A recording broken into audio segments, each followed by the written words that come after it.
An Ipsos poll revealed that only 6% of Peruvians think their country has improved, while 56% think that the Peru hasn't improved in any single matter. These numbers represent the most pessimistic number among Peruvians since the year 1991. This organization, Ipsos, this poll organization, Ipsos, also revealed that 39% of Peruvians believe that the next 12 months in the South American nation are going to be terrible in every single matter. So this is a pretty delicate situation in Peru, because there is nothing worse for a population that feel extremely pessimistic, not only about its present, but also about its future. On this particular point, during an interview with Peruvian newspaper El Comercio, Ipsos President Alfredo Torres said that people in Peru feel this way basically because they don't see any kind of horizon. They don't see like the light at the end of the tunnel. They believe that they are living a horrible situation, and that this horrific situation is going to maintain and is probably going to extend.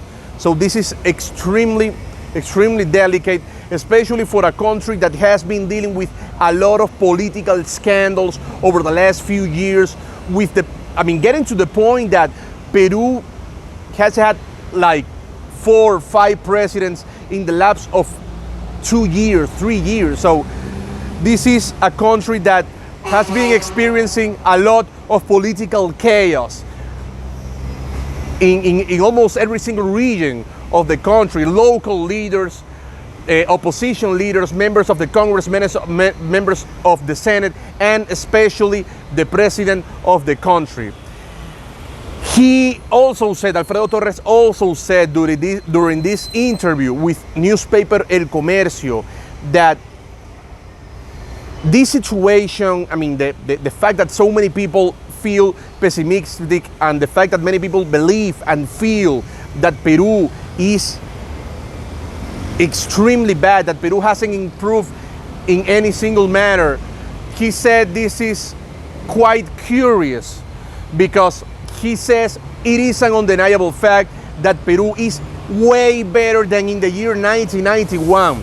We're talking about a year where Peru was dealing with hyperinflation. We're talking about a year where Peru was living under a right-wing dictatorship, the right-wing dictatorship of Alfredo Fujimori. We're talking about a moment where Peru was dealing and suffering with Sendero Luminoso, which was one of the most famous Marxist terrorist group in Latin America. So the fact that many people in Peru feel this way is quite delicate. It's quite delicate because this has happened in many other opportunities. In Latin America, of course, in South America. One of the most significant examples of this particular issue is the one of Colombia currently, because public opinion has been selling the idea that Colombia is essentially worse than ever, that Colombia is some kind of hellhole where people have to make a lot of effort to survive, and the Colombian situation is essentially worse than ever before. And that is an absolute lie, because we all know how Colombia was during the 80s, during the 90s, and during the first 10 years of the 2000s.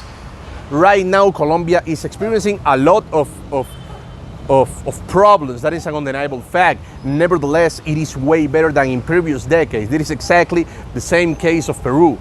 Exactly the same case of Peru. And this situation, the fact that people feel that their country is essentially worse than ever, is extremely delicate, because the natural outcome of this situation is the rise of an ex-populist or even an ex-dictator.